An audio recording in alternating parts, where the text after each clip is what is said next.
तुम्ही काम करा नाही का. आणि त्यांना काम करायला मी फोर्स केला. पहिल्या वेळेस त्यांना LDP ला आणलं.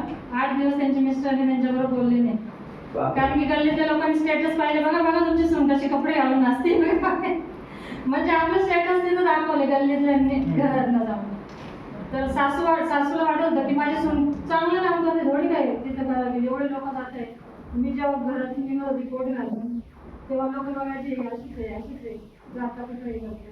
पण मग मला माहिती आहे मी काय करते, मी चांगलं काम करते, मला माझ्यावर गर्व आहे, मी चांगलं काम करते. लोकांना वाटत ना काय वाटतं ते, पण त्यांना पण मी तेच शिकवलं. लोक काय म्हणतात त्याच्यावर विचार नका करू, तुम्हाला पैसे कमवायचे ना, फक्त ती माझ्यावरच आहे. आपण काही कोणाचं वाईट करत नाही, कोणी करत नाही, काय नालायकपणा करत नाही, काम करतोय. आणि त्या दुसऱ्या वेळेस त्यांना आता परत पाठवलं, कारण की त्यांना मी घरात इन्कम बदल करून दिले नाही.